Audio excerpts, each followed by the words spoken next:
We are so excited to bring this webinar to you today. I'm Erin McKenney. I'm the director of the Robert Frost Stonehouse Museum. And I want to thank our panelists today, Ayla, Dane, Karen, and Shannon. I'm personally very excited for this session. And thanks also to Tatiana and Ayla for their work making this webinar series happen. We usually start with a Robert Frost poem, and so I'm going to read one today. Robert Frost moved to Vermont 100 years ago in order to have the space and time to write, but also to farm and to grow apples, which he considered beneficial to his writing. He said, "On a farm, one thinks clearly. There is time for ripened thought in a garden, a hayfield. Out in the meadow or the woods or the orchard, there is nothing to distract." I love this comparison with the ripening of the garden and the completion of an idea or a poem. I wanted to read the classic poem After Apple Picking, which focuses on the harvest.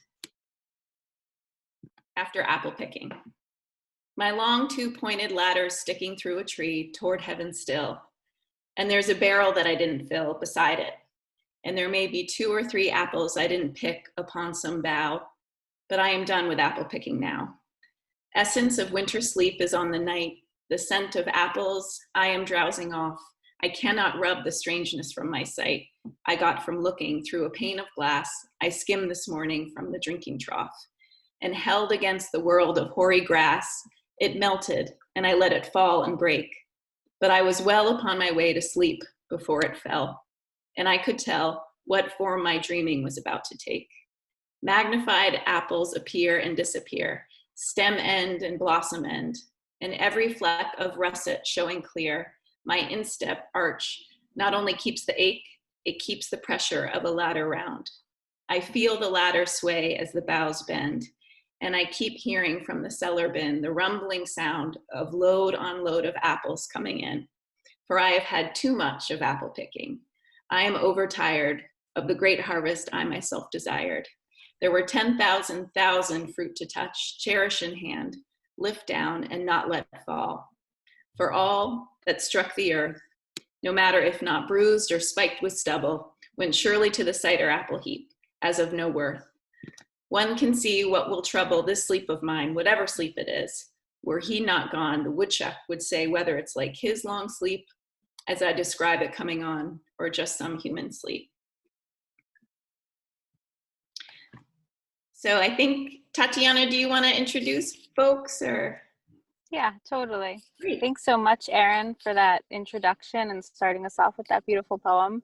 I'm Tatiana Badamarco, and I teach food studies at Bennington College. I am part of the Center for the Advancement of Public Action, which is working on a suite of initiatives to work with stakeholders in the town of Bennington and the county of Bennington to address food insecurity in new and sustainable ways. And so this gardening webinar is a big part of that. We believe strongly that gardening education creates a more food resilient community. So I want to thank everyone for coming today and being part of strengthening your community's resilience by learning as much as you can about this act of growing and today preserving your own food.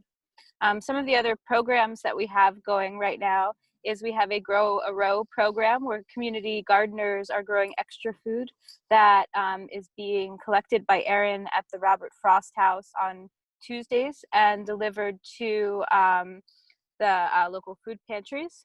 So that's a particular program that I just wanted to plug. If any of you are having excess harvest and extra veggies and would like to share them with other people in your community, you can drop them off at the Robert Frost House. There are coolers there and signs to kind of direct you on how to do that. And then Erin will take them to the food pantry. So just one of the many programs that we're starting in the area. So I hope you enjoy this today. I just want to briefly introduce our panelists. The first person we have joining us, Ayla West, is the Assistant Director of the Center for the Advancement for Public Action, and she's also an herbalist and farmer, and she grows medicinal herbs that she sells to a company that processes them. So she knows a lot about growing herbs especially, but is also a well-seasoned gardener, has raised animals, including pigs.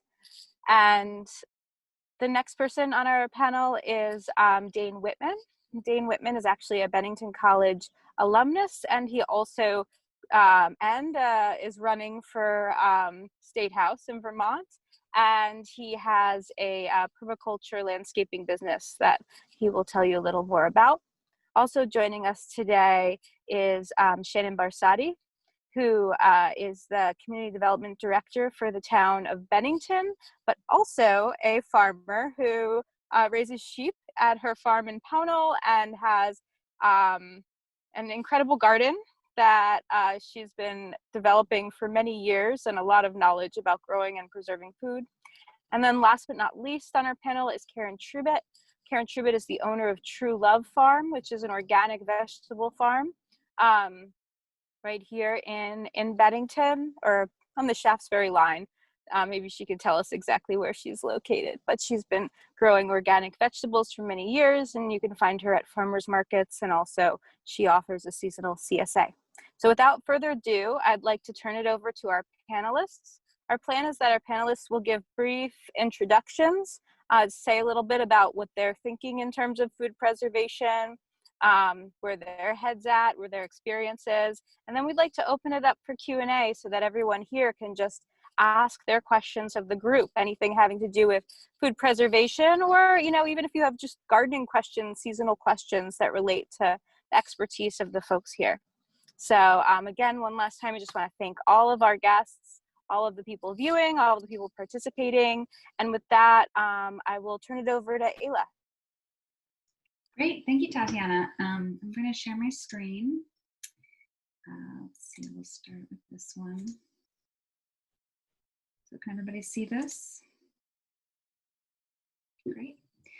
So as Tatiana said, my name is Ayla, and I live over here in White Creek, New York, just outside of Bennington, and I have been here the past 8 years and have helped my husband run a small farm with pork for many of those years, and we're kind of winding that down, and we're starting to grow medicinal herbs.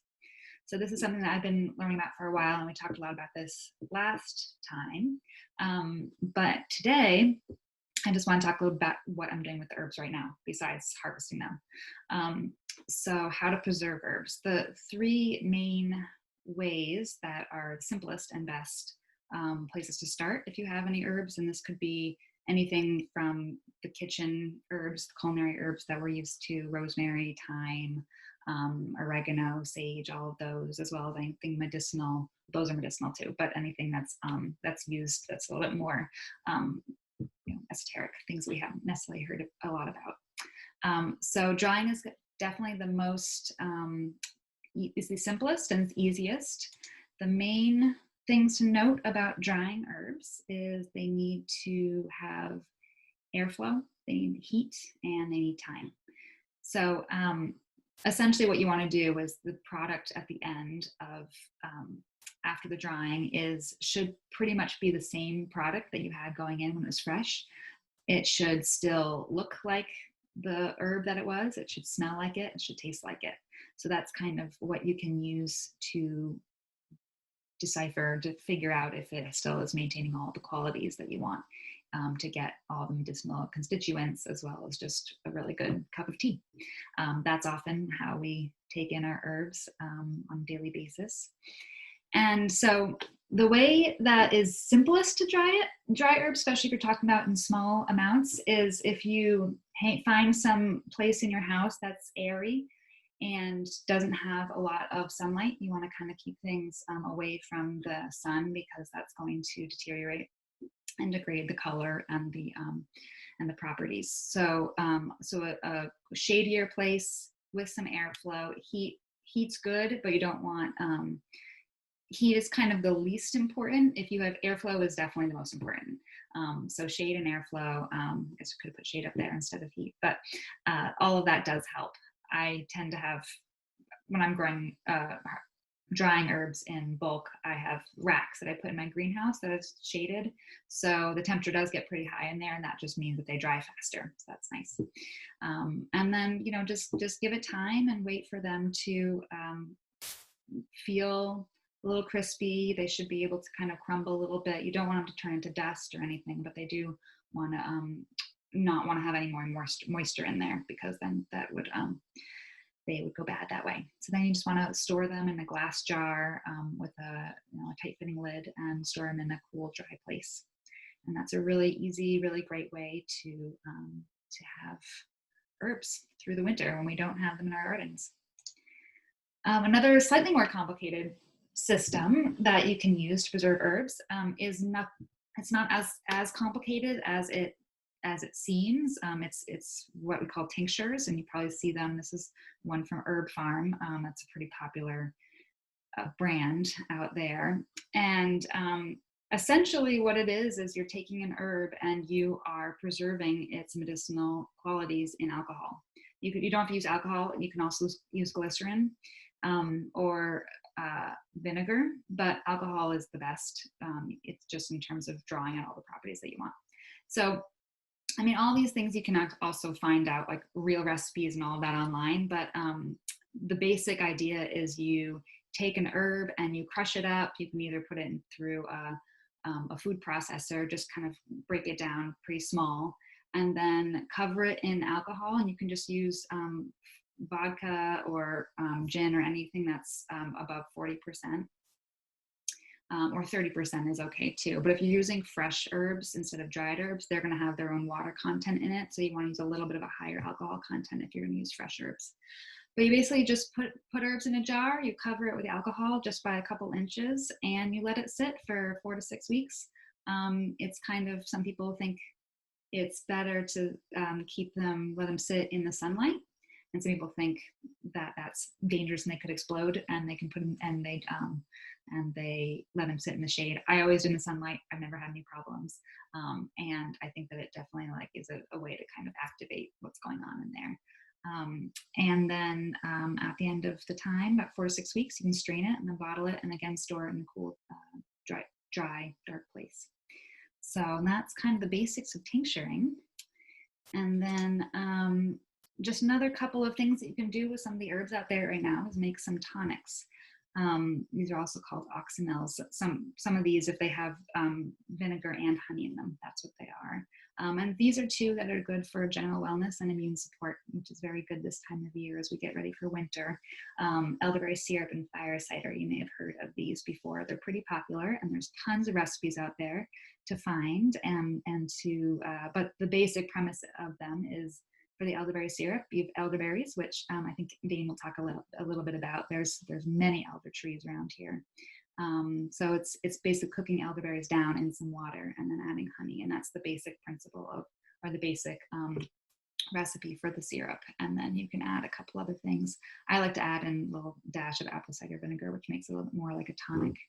And then fire cider, there are infinite recipes out there, and there's a whole lawsuit a couple years ago, if anybody, if that sounds familiar, about the name fire cider being trademarked. But Herbalist says folk medicine won in the end, and so the term can be used by everybody, which is a victory of sorts.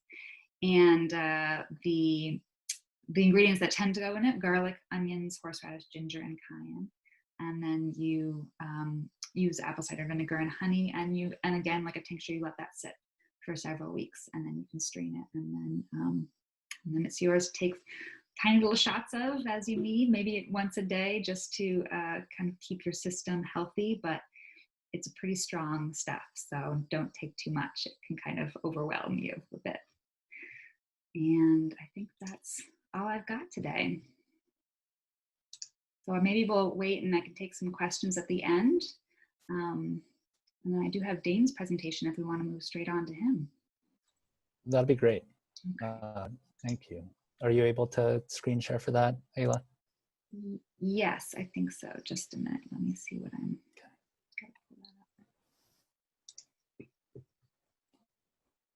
So while we're getting started, I'll just introduce a little bit of myself. I'm Dane Whitman, and I run a business I started about 2 years ago after being on different farms and specifically permaculture farms for the last 6 to 8 years. Started working for myself. A lot of what I am into is garden design and kind of land property management to support ecological and edible plantings on your property. So I can't speak too much to an expertise of food processing itself, but I can talk about a couple of different plants that really lend themselves to processing.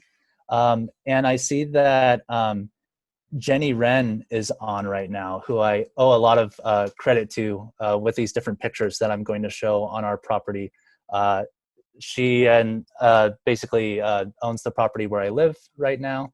And yes, a lot of these pictures today were taken from our yard. So this was taken 4th of July, which is usually when I expect to start being able to pick black cap raspberries.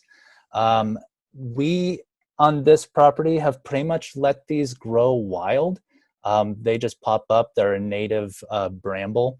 And so by just kind of clear cutting them in clumps, maintaining clumps of them without any weeding or planting or fertilizing, we're able to harvest about 40 pounds of berries in their good years.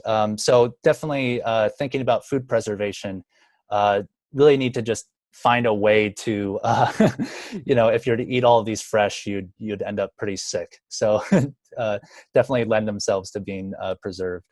The next slide is just a classic one, apple, which we are growing on the property. And what we're finding a big trick with is cross-pollination. So we also have crab apple growing. And crab apples actually are high in pectin, so they lend themselves to jams and jellies as well. And obviously, with apples, you can make applesauce, apple butter, apple cider, cider vinegar, and they also tend to have bumper crops as well. So good for processing. The next slide is rose. That's actually native to Eastern Asia, but it's a really great option that I love for edible landscaping. The Rugosa Rose is pretty hardy and it actually tolerates salt. So you can plant it right along the road where it might be exposed to road salt. And a lot of other plants wouldn't be able to tolerate those conditions. The roses develop into rose hips, which can be made into jelly themselves. That's what's pictured on the right there, the ripe fruit. Next is elderberry, which Ayla mentioned. And the funny thing is that as a landscaper, a lot of people tend to sort of turn their nose up at the idea of planting fruit that is toxic raw. But so I'm glad to be addressing an audience who's open to the idea of processing these foods. So elderberry is a great plant. It is native, shade tolerant, low maintenance, and really makes an attractive flower. I like to think of it as a substitute for hydrangeas in yards and try to pitch them that way.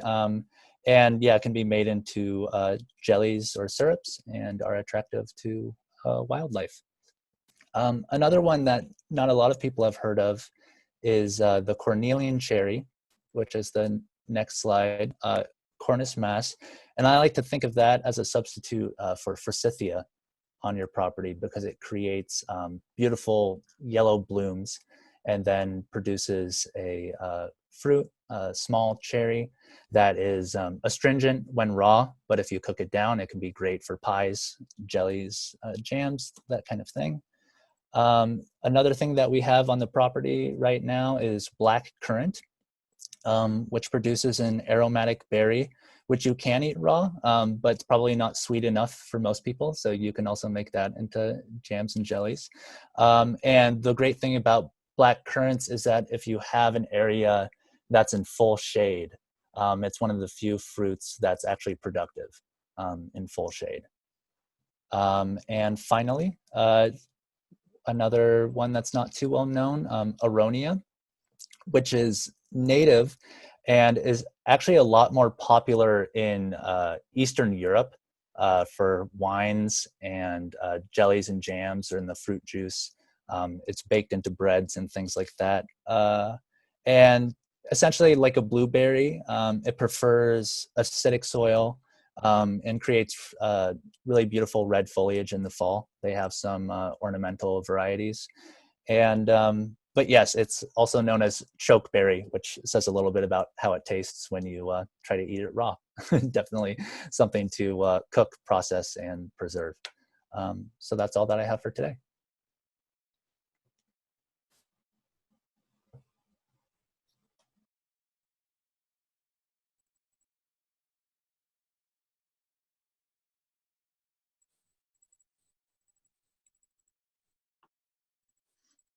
I suppose I could go next. I think I can share my screen here, so let me try that.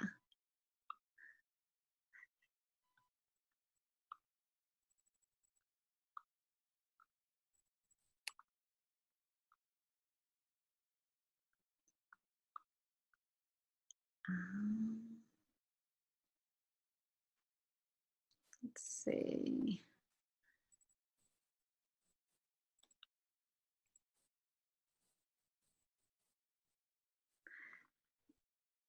I'm not so familiar with Google Slides. How do I just start the slideshow?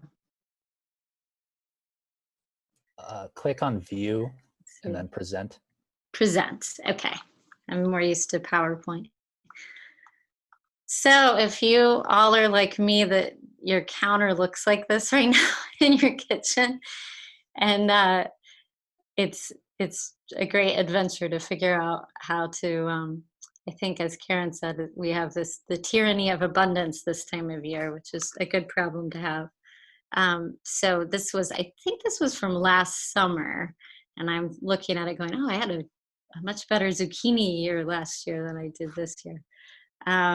So I'll just share a few of my favorite ways to preserve some of this bounty of food. So I just took a couple pictures. I mean, the nice thing about food preservation is you can do as much of it as you want. You can definitely get into more, fancier gadgets, but a lot of the basics are really inexpensive and have been around for a while.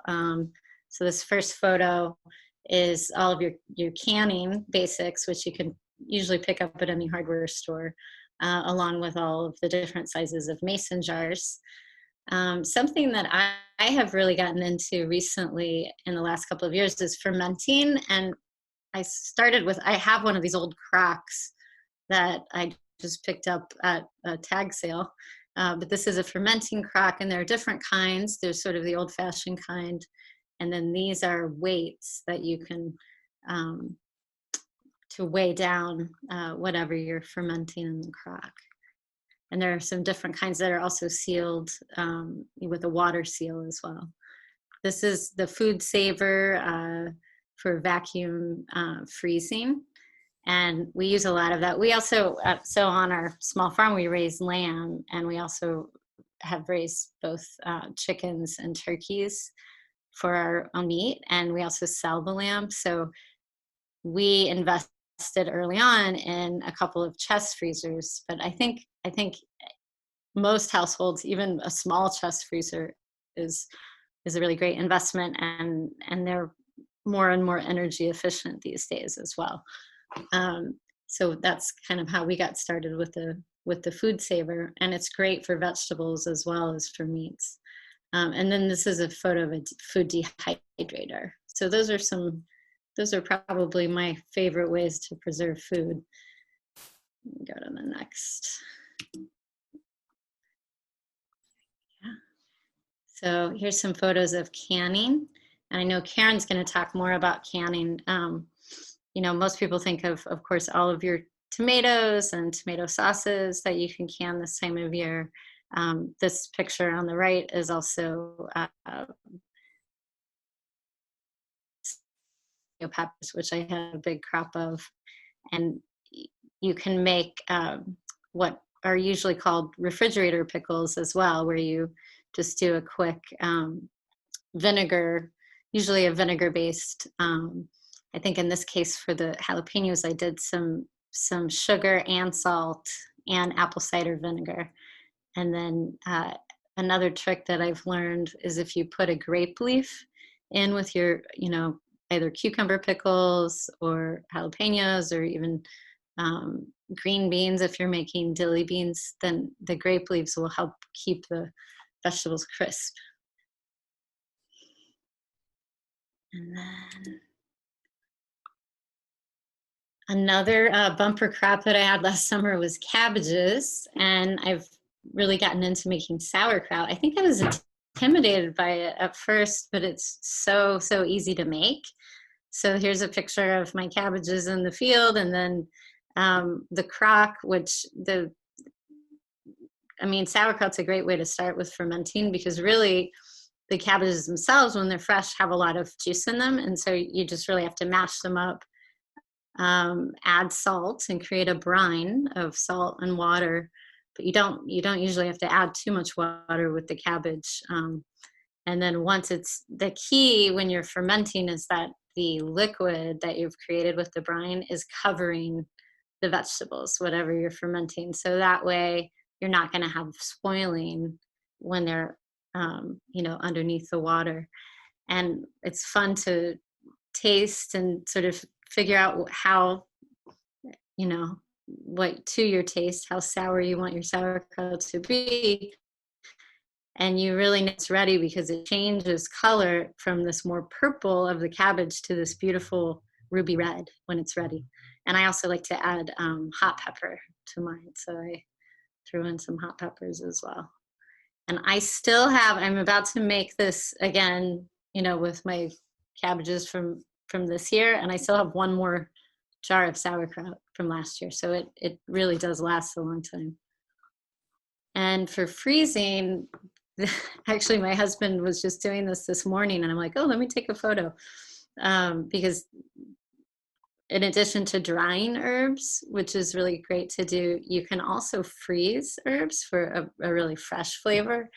And if you put them all together into a bag when they're fresh, they sort of get clumped together. So one of the things that I can't remember who told us how to do this, but we took our basil and parsley, and if you spread it out on cookie sheets like that and then stick it in the freezer, it will stay crisp, and then you can put it into a bag and freeze it. And it's really great in the middle of winter to pull out some basil, and it still tastes amazingly fresh right out of the freezer bag.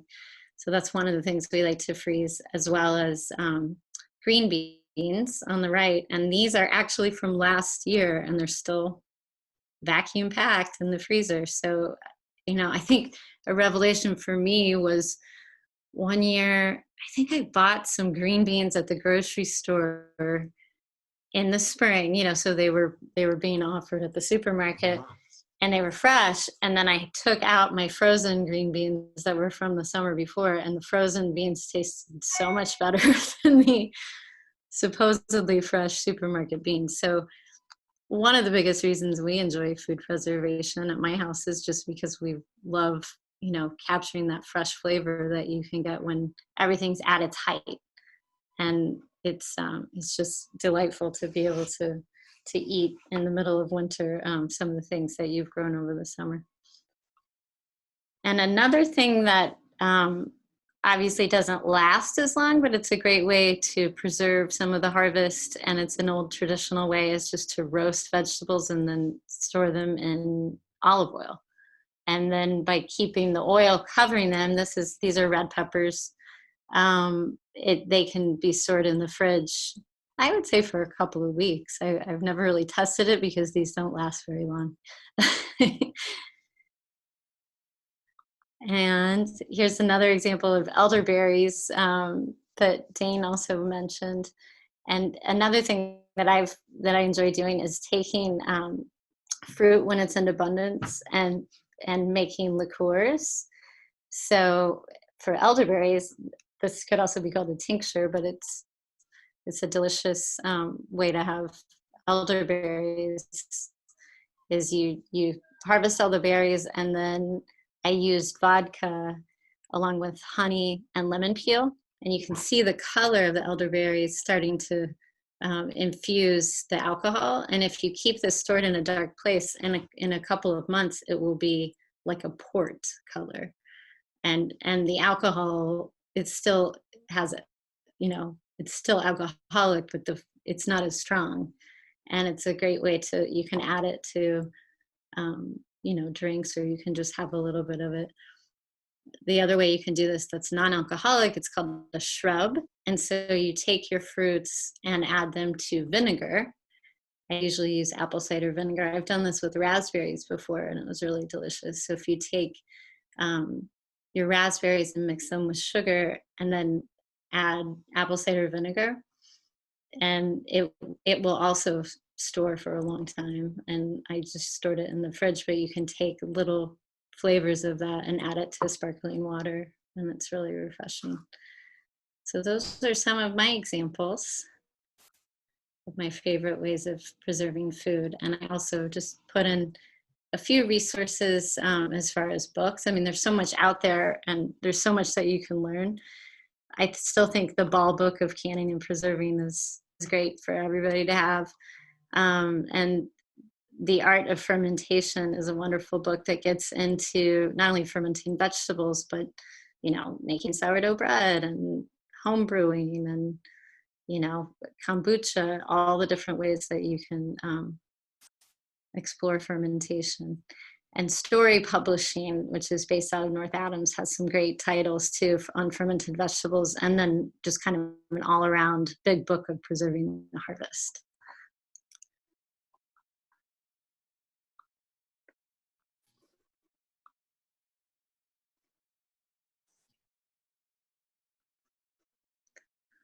All right, Karen.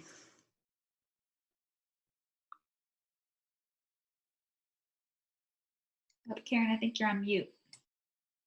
Okay, here we go. Is that good? No. Yep, we can hear you. Or we could. I think you need to press mute again. And Cleo, I see you're on board here. Thanks for lending me your computer, so I could be with you today. And boy, those were really inspiring presentations. And I love the mention of crabapple jelly. And I noticed Susan Gratz is with us today. And Susan is the queen of crabapple jelly. I have been the recipient of a most grateful recipient of many of her treasures over the years. Each year she has a new vintage from some exotic locale, such locales as the Northside Drive. And it's a great way to taste the community too. I'm going to just talk a little bit about how we bring things together as the season comes to a close. And I've been thinking a lot this year how I feel really different during this time of pandemic about our farm in general, but also I have this sort of renewed urgency in the work I'm doing with food preservation. And I began farming here about 16 years ago or something. And I really didn't know how to go about preserving large amounts of food. I had been a very eager farmer's market shopper in my former life, but I had been single, so I hadn't really needed to preserve a lot of food. But here, it just makes sense on so many levels. And so pretty early in my journey of learning about this, I found a canning mentor. And that's just a bit of advice I offer to any of you who are a little intimidated by the process of canning. I also, when we moved into, when we built our house here at the farm, I put one of those faucets over my stove for filling the big canning pot. You see them in Italian houses, and it's a really nice thing to have. But I just went about trying to equip myself well and read a lot too. So I'll share a couple of books too that have been helpful to me. But my first bit of advice is just find a mentor who you can shadow a bit, because there is some intimidation, and you certainly, we don't want to kill anyone by not preserving things correctly. And, there's a lot of scary talk about botulism out there in the world. But I think the big thing is just to read the instructions. And every year when I pull out my pressure canner for the beginning of some real preservation sessions, I always read through about 4 of the main instruction pages. Even if I feel like I kind of remember how to use it, I make myself read the instructions. So especially as I age, that's another little tip. I'll show you actually, I brought my canner over here and oops, I was harvesting this morning. So I have one of these big all-American canners, and I'm not sure if you can see this, but it reminds me a little of a diving bell. It's quite heavy. I wouldn't want to move it when it's loaded. And it has this great little pressure gauge and feels very, I feel pretty excited when I fire it up. And I like pressure canning because it does shorten the time a little bit. There is some talk that it maybe preserves things that have a little bit, that in the process, because it's a little bit shorter time, more nutrients are preserved. I'm not sure if that's true or not. But also it gives me the ability to can lower acid foods. So while I love to can tomatoes, and I can use a boiling water bath for that, with pressure canning, for example, I can make a tomato sauce that has a lot of lower acid foods in it. So if you were canning spaghetti sauce and using boiling water bath process, you'd have to be kind of careful about how much you have in terms of green peppers, onions, oregano, etc., those lower acid foods. Follow a recipe, but if you're pressure canning, you actually can have more of those lower acid foods in the mix, and just make sure you cook to, you pressure can to the appropriate time. But it's just a way. And the other really nice thing for me with pressure canning has been making chicken stock and canning it that way. And I really enjoy just being able to pull chicken stock off of the pantry shelf rather than having to defrost it. And for years I was making a lot of chicken stock or bone broth, or and I would freeze it, and I would do some in ice cube size chunks and whatever. But I've really found it nice just reaching for a quart or 2 of stock when I'm starting a dish or a meal in the winter time. And I also enjoy having more canned things than frozen from an energy efficiency standpoint. But Shannon makes a really good point that having a beautiful chest freezer is a really great investment, and they can be quite low energy use. So we also do a lot of freezing and drying too. We grow ginger and turmeric, and they are also so available out there in the market. And I really recommend, if you have a dehydrator, it's quite worthwhile to dehydrate things and make powders. And the flavors can be really amazing. And we've been making our own turmeric powder, for example, and it is just so unlike the turmeric you would buy from Penzeys Spices or something. It really tastes like the rainbow. And I just think it's a lot more potent than things that have traveled the globe, as many spices have. So just another opportunity. And I use a simple, I have an extra coffee grinder. The coffee grinder my husband brought into the marriage has become the spice grinder, and we use the other coffee grinder for the coffee.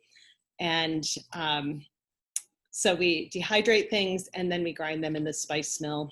So, and I wanted to mention just a couple of our favorite things that give me that feeling of well-being in the freezer, beyond, of course, having a good stash of basil pesto and arugula pesto. I also love to freeze some greens. We grow greens throughout the wintertime here at the farm, but I really love like beet greens. I find them really healing. And I love to be able to reach into the freezer and pull out a bag of frozen greens. And what I usually do is just steam them, or maybe I'll saute them with onions, chop them up. And I do use a food saver sometimes, or sometimes I just use Ziploc bags. And I usually rough chop them and then freeze them. Like Shannon, I like to put things, I'll put things in bags on cookie sheets so that they freeze nice and flat. And that way, when they're in the freezer, I can, fit a lot more into my freezer. My husband likes to make a big ball out of some of the greens. And then it's like kind of interesting having these softballs in my freezer, but I like everything flat. Anyway, but it's really nice pulling those greens out and putting them into soups in the winter. I've also become really fond of roasted vegetables in general. And I think roasting vegetables is a good way to help people who don't like vegetables as much come to appreciate vegetables more. So if you have those people in your life, like often with kids, I think just roasting vegetables can be a great way to get them more excited about veggies. But I now have moved into roasting many of my tomatoes, roasting them with garlic and olive oil. I actually put them out on those heavy baking sheets. I love those baking sheets, and I have several. And boy, are they a mess right now too, from processing a lot of tomatoes the last several weeks. But I love the caramelization that happens when you roast. And I roast mine down at anywhere between 400 and 325, depending on how much time I have. I roast the tomatoes with garlic. I usually, as I'm cutting them up, I set them in a colander to let some water drain off, and I capture that water too, and I enjoy the tomato juice afterward. But I put those out on a baking sheet, they caramelize, and then sometimes I'll make like a half stewed tomato, half roasted tomato sauce. And just that, by having some of the sauce having been roasted, it just gives my tomato sauce a more caramelized flavor and more depth of flavor. So roasting is just a good thing for vegetables, and you can capture that in what goes into the freezer for winter. Or the other day I roasted those, made the stewed, and then I just canned up a bunch of quarts of tomatoes. Another thing with like the frozen greens, we enjoy Indian food. We only really make it in the winter when we have more time, but I love those spices and things with the cold, dark winter. And so you can pull out a bag of beet greens or spinach or something, or kale, and it's wonderful in a like raita or something, just really delicious combinations of things with yogurt. But all that goodness captured from summer fare. What else are just kind of highlights? So we feel like eggplant is underappreciated, and we'd love to see people eating more eggplant and buying it from us, but just really embracing eggplant as just a medium for, just it picks up all kinds of interesting flavors. And certainly we make a lot of baba ganoush. And one of the things we like to do at this time of year is put some eggplant on the grill. And it might be we've grilled something else, and then as we finish with dinner, we might put 3 or 4 eggplant onto the grill as the embers are kind of dying down on our little Weber grill. And then we'll just leave the eggplant overnight. And in the morning, you can come and find the charred eggplant. And that makes a really good eggplant puree or baba ganoush or whatever. It just kind of gives that slightly smoky flavor. So you would then, slice open the eggplant, scrape out the pulp. And so saving some of that eggplant pulp, and that's something we usually freeze, but we can use that in lots of dishes, and even just as a basic eggplant puree, but also in really nice spreads and stuff. And other thing I like to do is kind of the classic eggplant parmesan, but it's not something I make very often, but I probably do it about 6 times a year. And so I will either fry or bake breaded eggplant discs, so just following any recipe. And then I put them out on cookie sheets on wax paper to freeze. And then as soon as they're frozen, I pick up all of the little eggplant discs and put them into stacks, bag them up that way, and then I can just reach for a bag of those breaded discs and make a beautiful casserole of some sort. But that was a tip that Pat Guerrero shared with me. I think maybe the first year we moved to Bennington and had a really large garden here on our property. So just kind of like super yummy thing, but capturing the beauty of the fresh eggplants we have now, because the eggplants that are fresh are just so much better. There's just no bitterness and they're really beautiful. I just really can't even look at an eggplant in the grocery store. But it's easy to preserve that goodness with the technologies, with simple technologies available. So a couple of other things we're really into, like Shannon, doing a little bit of fermenting. And then we also pickle some things. And we've really been enjoying in recent years making pickled ginger. I love a cookbook called the China Moon Cookbook, which is a cookbook from a Chinese restaurant in San Francisco. It's a great cookbook in general, but she has a great recipe for pickled ginger. And we also, for years, we were growing tomatillas. We're not now, but things like tomatilla enchilada sauce, those things that you can just pop under the broiler, roast, grind up, and make beautiful sauces. This is the time to just embrace that. And that's pretty much what I have to talk about today. Thank you. Thanks so much, Karen. That was great. Thanks to all of you. My page is filled with notes right now, so. But we want to take questions if folks either want to type them into the message, into the chat, or you can just unmute yourself if you want to ask a question. And I can also watch for faces if folks have something. I have one for Dane. We have along the side of our very small property this,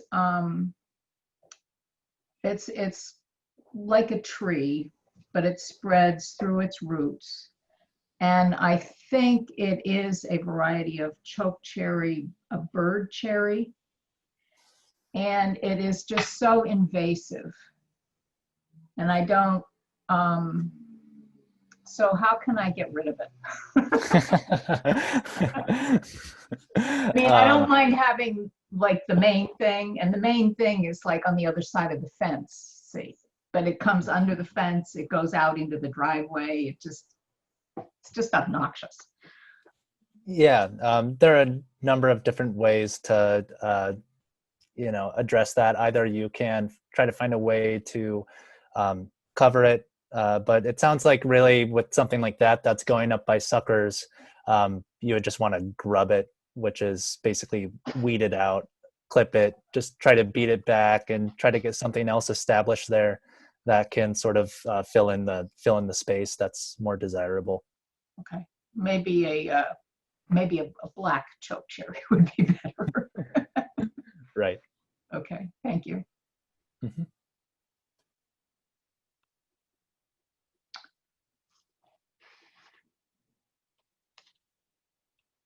Oh, and I had another question. Shannon, we have a lot of just like wild grape stuff growing around, and I had read this tip about using the grape leaf in the jar, on top of the pickle jar, but I was not sure enough about the grape leaves. So I just, would it be okay to do you think, or?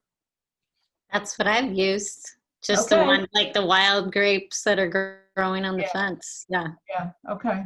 I think also just another note on that, it's the tannins in grape leaves that is what is preserving. So if you, I think horseradish leaves also work. You probably want to be careful about what you're putting that flavor into. But so thinking about tannins in the leaves is what it is that's providing that crisper quality in the pickled. Oh, okay. Items. Thank you. Mm-hmm. Say, Susan, a note for you on tomato canning conversion. We had that little back and forth Friday afternoon while I was in the midst of packing up my orders. And I wanted to share with you that I did a little research, and what I've read in a few places is the idea of about 1.5 pounds of tomatoes per pint of canned tomatoes. Of course, that depends on your recipe. Of course, that depends on how wet the tomatoes are, how much moisture they have in them. But that's a general conversion. Okay. Well, what I did was I looked at my ball cookbook. Yeah. I have a question for Shannon. The vacuum packed string beans that you did, were they frozen fresh, or had you steamed them or anything prior to vacuum packing them? Oh, thanks for asking that. I forgot to mention that for green beans, you really want to blanch them. Okay. So I got another great find at a tag sale, which is like one of those big pots that also has the colander, in the pot, so you can take the colander out. So that's what I use to blanch stuff. And some things you don't need to blanch, like sweet corn, you can just cut right off the cob and freeze it. But with green beans, really you just want to blanch it long enough so that it starts to change color. You don't need to, cook it through and through. But if you blanch it before freezing, then the flavor will be really good. Thank you. That was one of the funny mistakes we made in our early years. We kept trying to do beans and just felt like, the texture was just not great. But one of the fun little super easy freezer things that doesn't require blanching ahead of time is raw red sweet peppers, red and yellow sweet peppers. You can just chop them up and throw them in the freezer, and they'll, I use whatever size pieces I would like to use in soups or shakshuka or whatever. But you can just throw, I usually do it again on the sheet pan on wax paper or parchment paper. I put the chunks of raw pepper out, and then after they're frozen, I just stuff them into either food saver bags, or sometimes I just use Ziploc. And it's so nice having a big stash of peppers in the freezer. And we also do some beautiful roasted red pepper where we remove the skin and everything. And then those we sometimes do the olive oil treatment with too. But and those are just a lot more work, but I love just capturing without having to even blanch those that red pepper goodness. We have a question in the chat about growing a delicata squash right near where zucchini is. It sounds like they've got a huge vegetable, but they're not sure it's a delicata, but maybe a hybrid. What might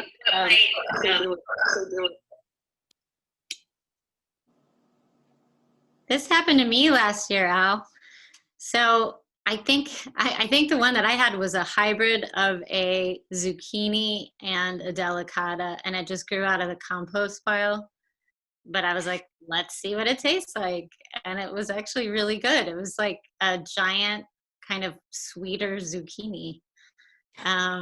So, I mean, but I tend to love that photo that I had, that had that huge pile of zucchini. I roasted all those because when you have that many zucchini or even any kind of squash, really, when you roast it, it just brings out the flavor so much. And in the case of zucchini, it shrinks it down. So you have a lot less and you can manage it. So that's what I would do. I would just slice it up with some olive oil and roast it. We need a mutant vegetable display day at the farmer's market, I think. Or a funny vegetable display day. I had a tomato one time that had a nose.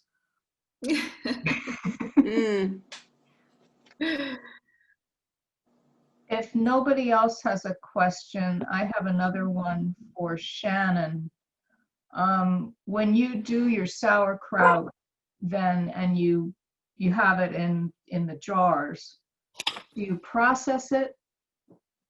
I mean, like do you hot water bath it or anything, or how does that seal? I don't. I would think that you certainly can. Usually what I do, you want to leave space at the top because of the gas that's there. But I usually just store it in the fridge. I'm Okay. wondering what others do. What do you do, Karen, when you make sauerkraut? You're muted, Karen. Mute, Karen. Sorry, we had a barking dog for a minute. Yeah, I don't do sauerkraut. Stephen isn't a fan. So I always like try to trade for a couple of jars for myself for winter. But yeah, we are sauerkraut flunkies. I'm such a fan though. Oh. And those photos you showed had me salivating just a bit, Shannon. Yeah. Because I did it once, and I really liked it. But we're kind of limited on refrigerator space, so storing it. Yeah, you might just read up on that. I bet that I'm sure you can find a tip online. Yeah. I don't see why you couldn't, can it in that way, and it would probably preserve it for longer. But it does last forever in the fridge. The only thing is, like, when you do open it, everybody's like, what is that smell? Because it does have such a strong smell. You can definitely do that. You can hot water bath can sauerkraut. I was actually just looking at a recipe yesterday. So either way is fine. Okay. Look at your bulk canning book, should probably have something on it, I would think. Yeah, I'm sure it does. Thank you. I can also speak to one method of sauerkraut that I had experience with on a farm in New Hampshire, where if you want a lot of it, you can store it in the 5-gallon food grade buckets. And instead of those weights that Shannon showed, basically just use a plate to press it down. And we stored it just in a cold storage root cellar. So that was essentially, so not necessarily down to refrigerator temperature, but just so somewhere around 50 degrees, I think. Yeah, I mean, I think the key with it is that it's in that brine and that the brine is covering it. And if that's happening, it should be good. And you can tell, if it looks off, you're going to be able to see that it's off.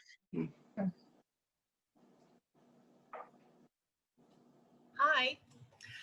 I recommend both these books from Ball. That's backwards, sorry. No, it's not. They also have a lot of great recipes to can that include meat. And of course you would pressure can those. But it's great to have a meal in the jar on the shelf when you come in at home at night and it's 15 degrees out and it's cold. You just open your jar and you've got summer in a jar. That idea with pressure canning too, I meant to mention, I can do a much broader vocabulary of soups in the pressure canner, canning soup, which is kind of nice. I should do more than I do, but it's kind of fun to just be able to, even you could do cream-based soups, things like that with the pressure canner. And I too am a fan of the same. Yay.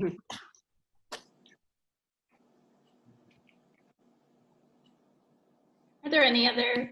I have one question actually. When you say elderberry, you can't eat it raw. Is that because it doesn't taste good, or is it because it's somehow? When you said, is it toxic? Sorry, I don't. Yeah, it is actually toxic. I'm not sure if it's because of I think they're called cyanotoxins, almost like cyanide in them. But I'd need to check on that before I. But yes, it is toxic raw, so don't eat it. Don't do that. Don't let children do that either. Okay. Yeah, Erin, it irritates the stomach lining. Okay. All right. Thank you.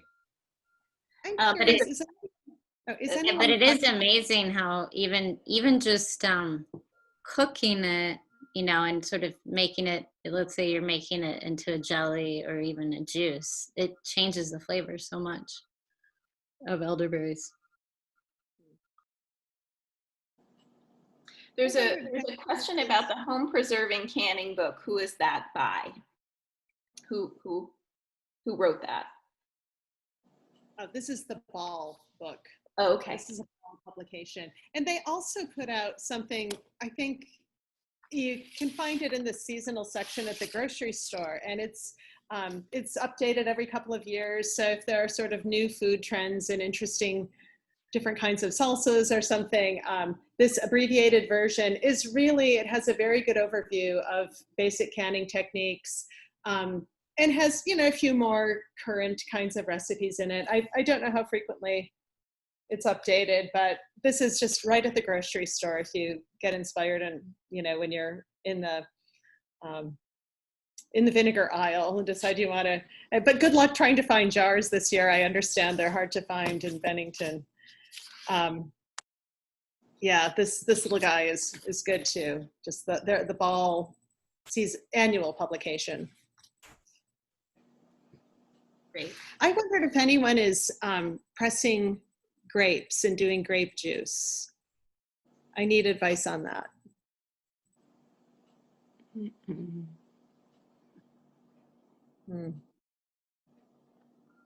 Are these just like wild grapes that you, I mean, or there's, you know, the like Concord grapes that you've got, or? It's kind of a mix. We have some Concord grapes, and we've put in about 3 varieties, and some of them are just little nice champagne grapes and pretty good for just raw eating. And we've taken them to the market now and then, but there's a section that are more of the Concord grapes, and the birds are having a great time there right now. I sort of don't want to destroy their party, but I would sort of like to make a go at it this year. Most years we just let the birds eat all of it. So we have about 200-foot trellised patches of grapevines that we've planted, that are, as Dane knows, like hugely overgrown. The secret to our success last year or 2 years ago, we finally grew a decent stand of grapes, and we decided it was because the goldenrod was so dense that the birds couldn't find them. This year, they're not, the goldenrod isn't quite as bad, and the birds are really having a fine time over there. But I thought sometime in the next few days, I should try to get a few for us.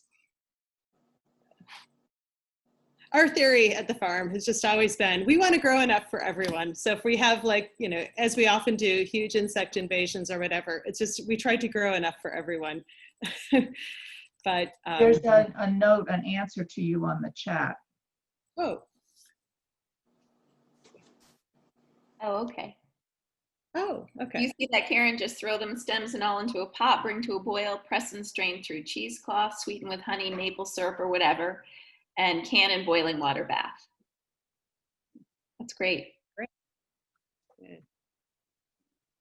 Was that Deanna? Are you the grape juice canner? I've done it the same way. Grape juice is wonderful, homemade. You might find that after it's set for a while, you have little bunches of tartar in the bottom of your jar, and you can just kind of carefully strain that or pour it off. It won't hurt anything. And it's very, very rich, so you might want to dilute it if you're giving it to little kids. It's pretty powerful. Wow.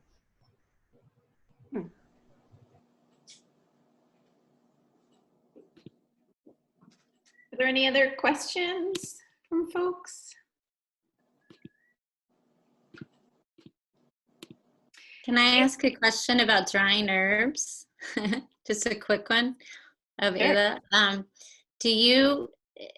I'm really into just kind of seeing what's out growing in the wild. Like, we have tons of nettles and, you know, red clover and all these things that are actually medicinal. And it's cool to think about, oh, they're right here. How can we harvest them and dry them? Do you cut those and dry them like on screens, or are you actually using the food dehydrator to dry your herbs, or both? Both. You know, for the things that I find out in the wild, unless I find a ton of it, usually it's something I want to take in fresh because it's just small quantities. So like nettle never makes it to a dehydrator because I'm just cooking it as like a wild green. But I do have a small dehydrator, an Excalibur, which I think is one of the standard ones. So when I'm doing small batches of things like calendula or sometimes tulsi, although I'm doing that in larger batches now, I would put it in the dehydrator. Otherwise, I'll be putting them on screens in the greenhouse. So the one thing that I am still hanging and is the cayenne peppers. I know I could be using that in dehydrators, but I really love the look of bright red peppers hanging from our kitchen. So even if it's not the best quality, because the kitchen is not a great, it's a little bit too, there's not enough airflow in there, but it still looks lovely. The other thing, if people are into foraging, that actually my food dehydrator went kaput because it was kind of a hand-me-down anyway, so I need a new one. But we have collected and dried morel mushrooms and with the food dehydrator, and they're delicious rehydrated. I mean, they just add so much flavor to stews and soups and stuff.